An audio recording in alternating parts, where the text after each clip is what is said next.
우리 그리스도인의 그 역사관이 있습니다.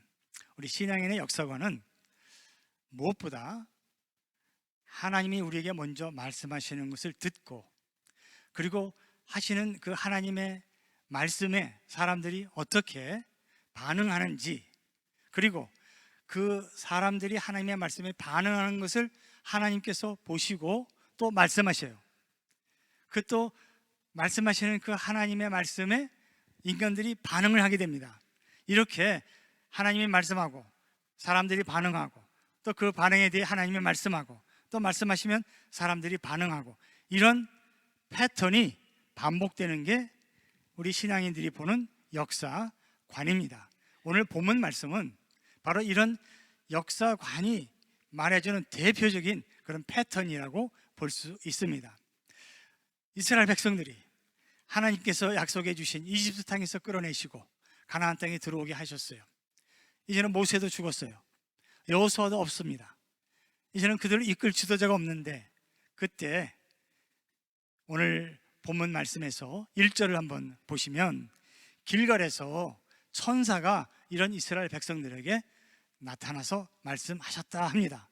주님의 천사가 길갈에서 복임으로 올라와서 이렇게 말하였다. 여러분, 좀 이상하지 않습니까? 왜 하나님께서 굳이 천사가 오셨으면 온 거지 꼭 길갈이라고 그렇게 말씀하셨을까요?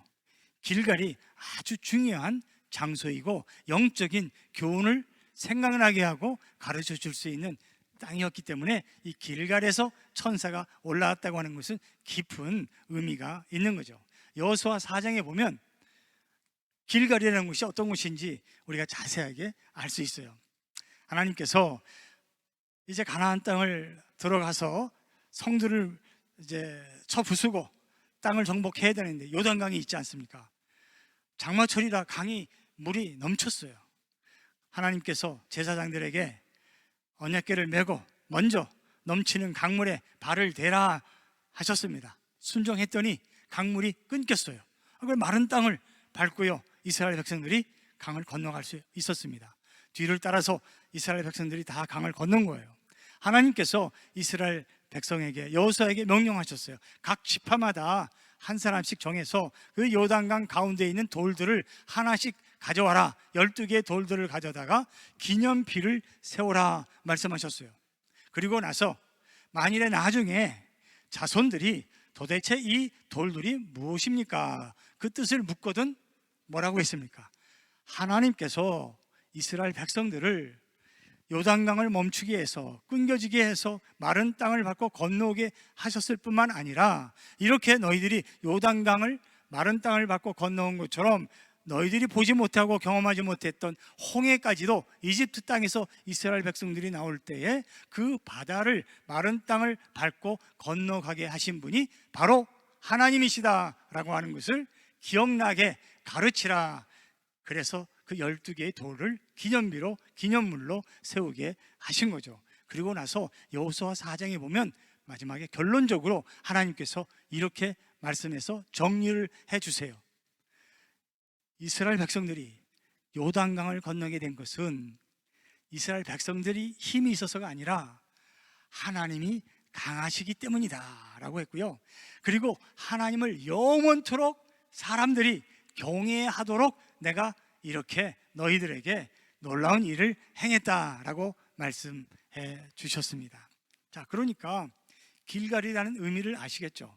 길갈에서 온 천사는 다시 말하면 전능하신 하나님의 오른팔이 이스라엘 백성들을 이기게 하시고 승리하게 하시고 그리고 도우시고 함께 하신다라고 하는 뜻입니다.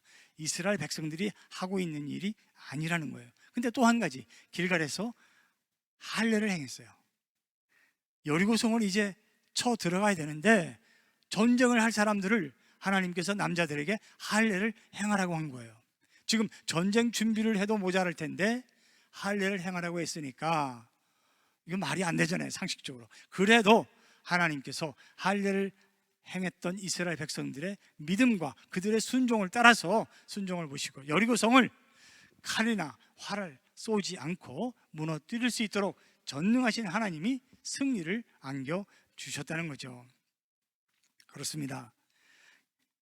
에집트에서 그 종살이하던 모든 수치를 다 씻어내려서 그 홍해를 건너게 하시고 요단강을 건너게 하신 하나님이, 바로 이 전쟁은 하나님께 속한 것이며 승리는 하나님이 백성들에게 선물로 주시는 것이다 라고 하는 영적인 교훈과 가르침이 바로 이 길갈에서 천사가 올라왔다는 의미가 여기에 있다는 거죠.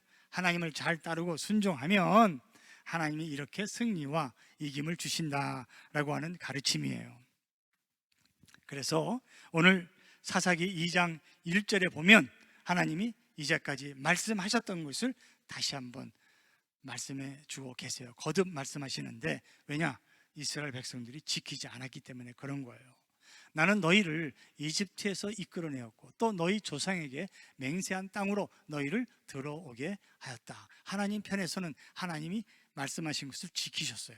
그런데 나는 이렇게 지켰는데 너희들은 내가 너희에게 말하기를 나는 너희와 맺은 언약을 영원히 깨뜨리지 않을 것이니 라고 분명하게 말씀하셨는데, 사사기 2장 2절에 그 다음 절에 하나님께서 이렇게 말씀하시는 거예요. 너희는 이 땅의 주민들과 언약을 맺지 말고 그들의 단을 헐어야 한다 하였다. 그러나 너희는 나의 말에 순종하지 않았다. 너희가 어찌하여 이런 일을 하였느냐. 하나님이 사랑하는 백성들을 바라보면서 너무 안타깝고 답답해서 이렇게 말씀하시는 거예요. 어찌해서 이렇게 나를 순종하지 않았느냐.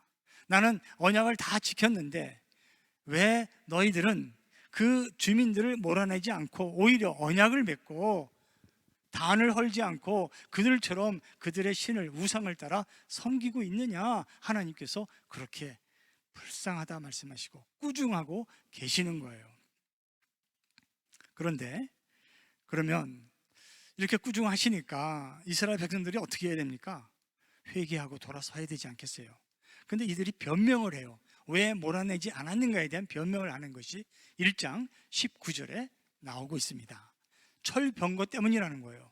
그러나 낮은 지대에 살고 있는 거민들은 철병거로 방비하고 있었기 때문에 쫓아내지 못하였다라고 변명하고 있어요. 그런데 이런 변명이 참 어리석고 어처구니 없는 변명이라는 것이 1장 28절에 가서 보시면 바로 나옵니다. 몰아내지 않은 이유가 뭐냐? 철병거 때문이 아니었다는 거예요. 이스라엘 백성은 강성해진 다음에도 가나안 사람을 모조리 몰아내지 않고 그들을 부역군으로 삼았다. 그렇죠. 왜 그랬을까요? 왜 몰아내지 않았을까요? 힘이 없어서? 아니라는 거예요. 철병거 때문에? 아니라는 거예요. 철병거 없어도 여리고서 무너뜨렸습니다. 홍해도 건너고 요단강도 건넜습니다. 뿐만 아니라 지금 어떻게 해요? 이스라엘 백성은 강성해졌다고 그랬잖아요. 그럼에도 불구하고 모조리 몰아내지 않은 이유는 그들을, 이스라엘 백성들 자기들의 종으로 삼아서 자기들의 경제에 도움이 되니까 뭐하러 우리가 얼마든지 부릴 수 있는 사람들을 몰아낼 이유가 어디 있습니까? 우리가 종으로 부리면 우리도 편하고 돈도 더 많이 경제적으로도 유익한데, 그래서 몰아내지 않았다는 거예요. 철병거가 아니었죠.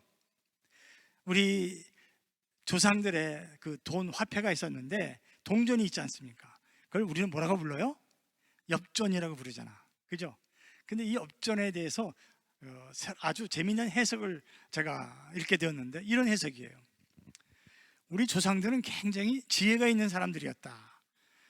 왜냐하면 엽전에 구멍을 뚫었기 때문에 라고 얘기하는 거예요. 엽전에는 구멍이 있잖아요. 우리 조상들은 돈을 돈으로만 보지 않고 그 돈을 통해서, 그 엽전에 있는 구멍을 통해서 세상을 함께 볼 수 있는 그런 지혜가 있었다라고 하는 거예요. 자, 그런데 지금 우리가 쓰고 있는 동전에는 구멍이 있어요, 없어요? 없잖아요. 그러니까 구멍이 없는 돈을, 세상을 바라볼 수 없고 그냥 돈만 바라보다가 계속 돈만 바라보다가 돌았다, 뭐 이제 그렇게 해석을 내리더라고요. 그러니까 그게 어떻게 해요? 좀 억지 같으지만 일리가 있다는 거예요. 구멍이 없이 돈만 바라보고 돈에 미쳐버리는 이 세상, 그러나 옆전에는 구멍이 있기 때문에 돈을 볼지라도 그 돈을 통해서 모든 것을 바라볼 수 있는 그런 지혜를 우리 조상들은 가지고 있었다라고 하는 건데, 오늘 보니까 이스라엘 백성들이 하나님의 말씀을 알고 있으면서도 그 백성들을 모조리 몰아내야 된다는 것을 분명히 알고 있으면서도 일부러 철병거 때문이라고 변명하면서 몰아내지 않은 것은 하나님의 말씀을 못 들은 척, 하나님의 말씀을 부정하면서 거부하면서, 이거는 하나님이 이렇게 하면 안 되는 거고 우리가 더 잘 살기 위해서는 몰아내면 안 되고, 노예로 삼아서 우리가 노예로 살았던 것처럼 이들도 노예로 우리가 얼마든지 부려서 우리가 잘 살 수 있다는 것을 하나님이 이해를 못 하시나 봐. 돈을 돈으로만 보고 하나님의 말씀을 듣지 않았기 때문에 남아있는 가나안 족속을 모조리 몰아내지 않았다는 거예요. 하나님께서 그런 백성들을 보시고서 안타까이 말씀하시면서 꾸중하신 거 아닙니까? 어찌해서 너희들이 이런 일을 했느냐, 그러면서 또 징계하시고 심판도 하시고 꾸중하시는 게 이제 3절에 나오고 있어요. 하나님이 꾸중과 함께 징계를 내리시는 거예요. 내가 다시 이스라엘 백성들이 자꾸 잊어먹을까 봐 다시 말하여 둔다. 나는 그들을 너희 앞에서 몰아내지 않겠다. 지금까지 몰아낸 모든 하나님의 그 능력을 의지하지 아니하고 무시하면서 자기들 뜻대로 자기 이익을 위해서 살은 하나님을 배반하고 있는 이스라엘 백성들에게 다시 말씀하시며, 내가 몰아내지 않고 결국 너희들이 같이 있게 하는 그 가나안 족속들이 너희를 찌르는 가시가 되고, 너희들이 그들이 섬기는 우상을 섬길 수밖에 올가매는 올무가 되게 하겠다라고, 어떻게 해요? 무서운 꾸중과 함께 경고와 함께 심판의 말씀을 내리신 거예요. 자, 그렇다면 아까 처음에 말씀드린 것처럼 우리 인간의 역사는 뭐예요? 하나님의 말씀, 인간의 반응, 또 그 반응에 대한 하나님의 말씀, 또 그 하나님의 말씀에 대한 인간의 반응이 나오는 거예요. 그 다음에 무슨 반응이 있었습니까? 5절에 가서 보면 하나님께서 그렇게 말씀하시는데, 하나님은 징계를 하실 때 징계에 유익이 있다는 거예요. 히브리서에 너무나 잘 아는 12장 11절 말씀에 이렇게 있어요. 무릇 징계는 어떤 것이든지 그 당시에는 즐거움이 아니라 괴로움으로 여겨지지만 나중에는 이것으로 훈련받는 사람들에게 정의의 평화로운 열매를 맺게 합니다. 당장은 어찌르는 가시? 우리에게 올무가 되는구나, 무섭고 떨리잖아요. 듣기가 힘들고 괴로운 말씀이에요. 그럴지라도 그것이 듣는 사람에게 그대로 따르면 유익하다는 거예요. 그 다음에 12절 13절에 이렇게 말씀하세요. 그러므로 여러분은 나른한 손과 힘 빠진 무릎을 일으켜 세우고 똑바로 걸으십시오. 그래서 절름거리는 다리로 하여금 삐지 않게 하고 오히려 낫게 하십시오. 이게 징계의 유익과 목적이라는 거예요. 유익하고 동시에 다시 한번 우리가 새로워지고 변화되어서 이제까지 갔던 그릇된 길을 떠나서 하나님의 생명의 길로 행하게 하시는 하나님의 사랑의 목적이 담겨 있는 게 징계입니다. 자, 그런데 하나님이 말씀하시고 사람들이 불순종하니까 또 하나님이 말씀하셔서 징계와 심판에 말씀하신 이 하나님의 말씀에 지금 이스라엘 백성들이 어떻게 반응하고 있어요? 4절에 이렇게 말씀하죠. 주님의 천사가 온 이스라엘 자손에게 이 말을 하였을 때에 백성들이 큰 소리로 울었다. 울면서 반응한 거예요. 하나님, 너무 무서워요. 어떻게 이런 일이 우리에게 일어날 수 있겠습니까? 아니, 우리는 지금까지 너무 잘했다고 생각했는데, 이만하면 좋은 믿음으로 신앙생활을 했다고 생각하는데 이거 너무 하지 않습니까? 막 무섭고 떨리고 억울하고 분하고 섭섭해서 백성들이 울기 시작했어요. 그러니까 오죽하면 그곳을 보김, 울었다고 하는 뜻의 이름으로 바꿨겠습니까? 그런 별명을 붙여준 거예요. 지금 이 땅은 벳엘이었어요. 벳엘은 하나님의 집입니다. 그 하나님의 집에서 이들이 하나님의 꾸중과 심판의 말씀을 듣고 큰 소리로 울었다고 하는 것입니다. 그러면서 2장 5절에 가서 보면 울며 예배를 드렸다. 그들이 그 장소의 이름을 보김이라 부르고 거기에서 주님께 제사를 드렸다 그랬습니다. 자, 예배를 드린 거죠. 울면서 예배를 드렸는데, 자, 그러면 중요한 건 여기가 중요합니다. 예배를 드렸으면 그런 꾸중의 말씀을 듣고 심판의 말씀을 듣고 울면서 예배를 드렸으면 예배를 드린 다음에 무슨 열매가 있어야죠. 변화가 있어야 되지 않겠습니까? 그런데 예배를 드리기 전이나 그 말씀을 듣기 전이나 들은 다음에 예배를 드리고 나서 이스라엘 백성들에게는 뭐예요? 아무 변화가 없었다는 거예요. 그럼 당장 일어나서 옷무새를 새롭게 하고 칼과 창을 들고 하나님께서 명하셨던, 참 안타깝게 생각하시는 그 남겨두었던 가나안 족속을 다 모조리 몰아내야 되지 않겠습니까? 근데 이스라엘 백성은 예배만 드리고 그 일을 하지 않았다는 거예요. 지금 이렇게 좋은데 이 노예로 부르는 이 백성들 왜 몰아내겠느냐? 몰아내지 않았다는 거예요. 그래서 우리가 읽지는 않았지만 사사기 2장 10절에 가서 보면 하나님께서 이렇게 말씀하세요. 그 세대 사람들도 모두 죽어 조상들에게로 돌아갔다. 그들이 죽은 뒤에 새로운 세대가 일어났는데 그들은 주님을 알지 못하고 주님께서 이스라엘을 돌보신 일도 알지 못하였다. 완전히 하나님을 떠난 백성으로 남게 되었다는 거예요. 울면서 예배는 잘 드렸는데 돌이킴도 없고 자신의 삶에 변화가 없는 예배라면 바로 이것이 사사기의 불행이요, 그리고 타락의 시작이요, 죄의 악순환이 시작이 바로 오늘 하나님께서 말씀하신 이 역사적인 그 되풀이, 말씀과 반응과 말씀과 반응을 통해서 인간들이, 사람들이 하나님께로 돌아오지 않았기 때문이다 라고 말씀하는 거예요. 사랑하는 여러분, 우리는 어떻습니까? 거룩한 하나님의 말씀, 그래서 성경이라고 그러죠. 거룩할 성, 말씀경, 그래서 성경인데 이 말씀은 우리에게 거울이에요. 그러니까 성경을 말씀 경자가 아니라 거울 경자로 바꾸어도 되는 거예요. 우리 하나님의 말씀은 거룩한 거울이에요.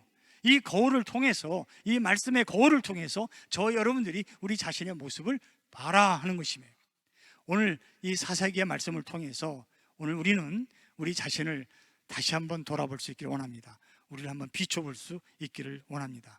우리는 지금 하나님의 심판과 꾸중을 듣고 있는 이 백성들과 뭔가 어딘가 다른 데가 있습니까? 여러분, 오늘 한 주간 예배를 드리고 이제 앞으로 올 한 주간을 어떻게 지내시겠어요? 오늘 예배를 드리고 나서 앞으로 일주일 동안을 여러분 어떻게 사시겠습니까? 오늘 저희들이 받은 이 은혜를 가지고 하나님의 백성답게 하나님의 말씀을 따라서 순종하며 이 땅에서 당당하게 내가 하나님의 백성인 것을 드러내는 그런 믿음의 삶을 사시겠습니까? 이제 이 선택이 저와 여러분들에게 있다는 거죠. 참된 예배의 시작은 우리가 이 예배당을 떠나면서부터 시작된다는 거죠. 세상에 살기 힘들다고, 내 마음대로 되지 않는다고, 악한 사람들이 너무 많이 있다고, 이제는 지쳤다고 그렇게 포기하고 변명하시면서 핑계를 대시겠습니까? 빌립보서 4장 13절에 주님의 능력으로 우리는 모든 것을 감당할 수 있다고 약속해 주셨습니다. 우리 한번 같이 읽겠습니다. 시작합니다. 나에게 능력을 주시는 분 안에서 나는 모든 것을 할 수 있습니다. 할렐루야. 여러분, 그러니까 변명할 수 있어 없어요? 우리는 핑계 댈 수 없어요. 하나님께서 모든 것을 할 수 있는 그런 능력이 많으신 주님 안에서 우리가 감당할 수 있다는 거죠. 우리가 예수를 영접하고 예수님을 믿을 때 우리에게는 하나님밖에 없어요. 우리가 섬기는 분은 하나님 한 분뿐입니다. 그런데 은근히 시간이 지나갈수록 우리가 세상 것에 자꾸 마음이 쏠리는 거예요. 이스라엘 백성들 처음에 가나안 땅에 들어왔을 때는 하나님만 섬겼어요. 근데 보니까 가나안 땅에 사는 백성들이요, 우상을 섬기는데 자기들처럼 목축업을 하는 사람들이 아니라 농경업을 하니까 뭐 바알 신도 섬기고 아세라 신도 섬겨서 그 땅의 풍성한 것을 잘 누리고 있으니까 자꾸 마음이 쏠리는 거예요. 저들처럼 우리도 이 땅에서 받을 수 있는 복을 좀 마음껏 받아보자, 마음이 자꾸 반으로 갈라지는 겁니다. 하나님의 복도 받았지만 세상의 맛도 함께 누리자, 그러면서 마음이 둘로 자꾸 갈라져서 양다리를 걸치게 되는 거죠. 이것이 하나님께서 오늘 이스라엘 백성들에게 어찌하여 너희들이 이렇게 하였느냐라고 말씀하시는 거예요. 어쩌면 하나님께서 우리가 일주일 동안 살면서 저와 여러분들에게도 그렇게 말씀하실지 모르겠어요. 너는 지난 주일날 받은 은혜가 있지 않느냐, 내 말씀이 있지 않느냐, 그런데 어찌하여 이렇게 살고 있느냐라고 말씀하시면 어떻게 하겠어요? 무섭잖아요. 옆구리에 찌르는 가시, 올무가 될 수 있다는 거예요. 하나님께 불순종하면 그것이 가시요 올무가 되는 거죠. 우리를 무너지게 만드는 세상의 사탄의 힘이라는 거예요. 우리에게는요, 이렇게 말씀해 주신 능력이 있어요. 하나님께 주신 능력. 그리고 필요할 때마다 어떻게 하나님께서는 기도하면 다 공급해 주시잖아요. 모자라는 게 없다는 거예요. 철저한 순종이 우리를 승리하게 합니다. 여리고성을 하나님께서 하루에 한 번씩 돌게 하고 마지막 날 7번 돌게 하셨을 때 여리고성이 무너졌잖아요. 칼이나 화살 한 번 안 쓰고 그 여리고성을 차지했어요. 시리아의 나아만 장군이 이 문둥병에 한센병에 걸려가지고 요단강에 와서 우리 땅에는 요단강보다 깨끗한 강이 없느냐라고 말하면서도 그 요단강에서 몸을 씻으라고 하는 하나님의 사제 말씀에 그대로 따라서 7번 가서 몸을 씻지 않았습니까? 순종했어요. 그랬더니 문둥병이 낫지 않았습니까? 가나의 혼인잔치에서 포도주가 떨어져서 예수님의 어머니가 하인들에게 명령하죠. 뭐라고 했어요? 예수님이 무슨 말씀을 하시든지 그대로 하라 했더니 그 말씀대로 따라 순종한 그 혼인잔치에서 물이 포도주로 변하지 않았습니까? 사랑하는 여러분, 하나님께서는 이렇게 세상이 어떠하든지 사람이 어떠하든지 하나님의 말씀 그대로 순종하는 백성들에게 하나님이 놀라우신 일들을 베풀어 주시는 줄로 믿으시고 우리들도 함께 승리하는 그런 하나님의 백성들 되시기를 주님의 이름으로 축복합니다. 사랑하는 여러분, 그러므로 히브리서 4장 16절에 이렇게 말씀했어요. 능력으로 채워주시는 하나님께 나아가자. 담대하게 은혜의 보좌로 나아갑시다. 그리하여 우리가 자비를 받고 은혜를 힘입어서 제때 주시는 도움을 받읍시다. 여러분, 하나님께서 우리에게 하나님의 뜻을 따를 수 있는 모든 것을 다 주시고 채워주시잖아요. 그래서 빌립보서 2장 13절에서 보시면 이루시는 분은 누구라고요? 하나님이시라는 거예요. 하나님은 여러분 안에서 활동하셔서 여러분으로 하여금 하나님을 기쁘게 해드릴 것을 염원하게 하시고 실천하게 하시는 분입니다. 할렐루야. 여러분, 이런 하나님 안에서 하나님과 함께 주님을 위해서 이번 한 주간도 우리가 살아가는 나흘 동안 승리하시는 우리 귀한 성도들 되시기를 주님의 이름으로 축복합니다. 승리할 수 있어요. 승리의 깃발은 우리 것이에요. 찬송가에서 우리에게 찬송하지 않습니까? 세상과 나는 간고롭고 누구만 보인다고요? 예수만 보입니다. 이것이 나의 간증이요, 이것이 나의 찬송입니다. 우리 찬송하지 않아서 세상과 나는 간고롭고 예수만 보입니다 라는 하는 거예요. 여러분, 이솝 우화에 토끼와 거북이의 그 달리기 시합 이야기가 있어요. 우리가 너무나 잘 알잖아요. 누가 이겼어요? 토끼의 거북이에요. 이게 여러분들 속이는 농담이 아닙니다. 다시 알잖아요. 토끼가 이겼어요. 그죠? 왜 이겼어요? 토끼가 이겼어요? 거북이가 이겼어요? 거북이, 토끼가 아니라 거북이. 저를 고쳐주셨어야지. 가만히 계시네. 거북이가 이겼어. 근데 왜 거북이가 이겼어요? 그러면? 왜요? 아니, 누가 생각해도 이 달리기 시합은 누가 이겨야 돼요? 토끼가 이겨야죠. 근데 거북이가 이긴 거예요. 왜요? 토끼가 어떻게 해요? 잠자는 새에 그냥 거북이가 가서 결승 먼저 갔다는 거예요. 이겼어요. 근데 토끼는 왜 잠을 잤을까요? 토끼는 결승점을 보지 않았어요. 목표점을 보지 않았어요. 뭘 봤어요? 거북이를 본 거예요. 자기가 달려갈 곳을 봐야지. 거북이를 보니까 어떻게 해요? 느릿느릿 언제 결승점에 갈지 자기가 보다 한심하거든. 그러니까 저거는 내 상대가 안 되는구나, 한숨 자도 되겠다, 나무 그늘 밑에서 푹 잠을 자게 된 거죠. 이게 여기에 우리의 교훈이 있어요. 사랑하는 여러분, 우리는요, 세상이 뭐라고 하든지 누가 나에게 뭐라고 하든지 세상이 나를 얼마나 힘들게 하든지 세상과 나는 간구도 없고 예수 그리스도 주님만 바라봐야 돼요. 바울이 고백한 것처럼 뒤에 있는 것은 잊어버리고 앞에 있는 표대를 향해서 달려간다고 그랬잖아요. 그런 것처럼 우리는요, 앞에 계시는 예수 그리스도 주님께서 우리에게 마련하신 그 상급만을 바라보면서 믿음으로 순종하며 예수를 따르는 사람들이 되는 것이 우리 승리의 요점이라는 거예요. 거북이는 토끼 바라보지 않았어요. 토끼가 잠을 자든지 토끼가 나보다 얼마나 빨리 달리는지 그 토끼 바라보지 않고 뭘 바라봤어요? 결승점만 바라보고 주께서 주신 그 타고난 능력으로 한 걸음 한 걸음 꾸준하게 끊임없이 포기하지 않고 실망하지 아니하고 결승점만 바라봤기 때문에 이길 수가 있었다는 거예요. 여러분, 그래서 히브리서 12장에 2절에 이렇게 오늘 우리가 함께 읽은 말씀이 나오잖아요. 믿음의 장시자요 완성자이신 예수를 바라봅시다. 그는 자기 앞에 놓여있는 기쁨을 내다보고서 부끄러움을 마음에 두지 않으시고 십자가를 참으셨습니다.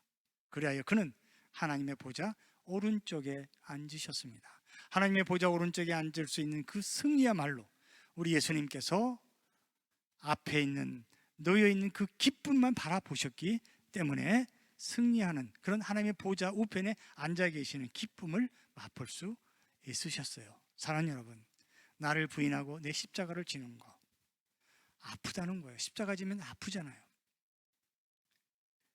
십자가는 목에 거는 십자가가 아니라 그 십자가의 못으로 박히는 십자가가 우리에게 있어야 됩니다.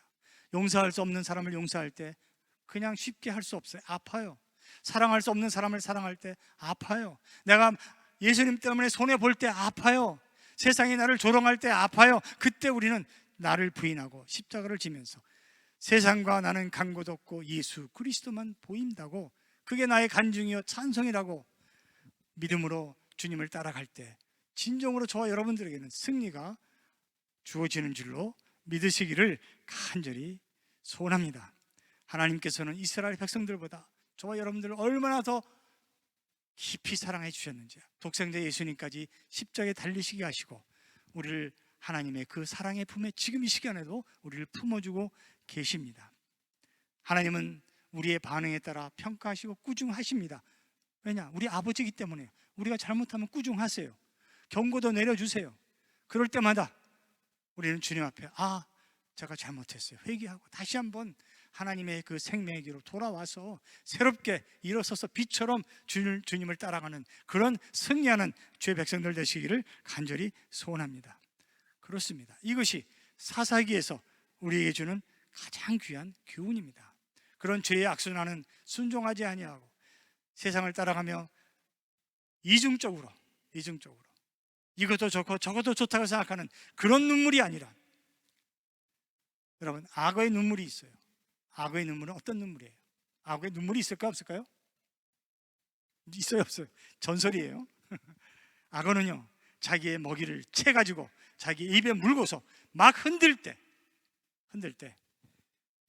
눈물을 흘린대요. 말이 됩니까? 말이 안 되는 얘기예요. 근데 그 악어의 눈물이 왜 나왔느냐? 사람들이 흘리는 눈물이 다 진정한 눈물이 아니라는 거예요. 그래서 정치인들에게는 좀 죄송하지만 정치인들이 흘리는 눈물이 있어요. 그 눈물이 뭐예요? 악어의 눈물이다, 그렇게 얘기해요. 겉과 안이 다르다는 거예요. 속이는 눈물이라는 거예요. 이중성이라는 거예요. 근데 오늘 이 사사기에 이스라엘 백성들이 실컷 울었어요. 그런데 그 운 것만으로는 아니라는 거예요. 우리가 예배를 드리면서 은혜를 받고 눈물을 흘리고 회개하지만, 그렇다면 진정으로 예배를 드린 그 참 예배자의 삶이 그 눈물 흘린 것처럼 바뀌어지고 변화되어야 한다는 거예요. 근데 이스라엘 백성들에게는 그 회개와 회개의 열매가 없었다는 거예요. 이것이 사사기가 저 여러분들에게 주는 교훈입니다.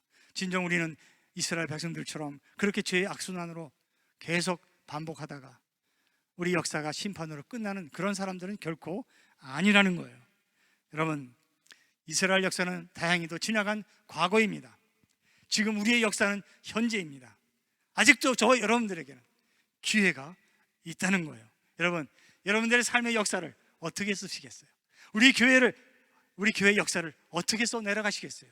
이 민족과 이 나라가 앞으로 어떻게 이 역사를 써내려가야 되겠습니까? 이 온 인류가 아직도 전쟁과 기근과 질병으로 허덕이며 비참한 눈물을 흘리고 있는 이때에 하나님께서 말씀하심에도 그 하나님의 말씀에 우리가 회개하지 않냐고. 열매가 없다면 우리가 쓰는 역사는 어떤 역사가 되겠어요?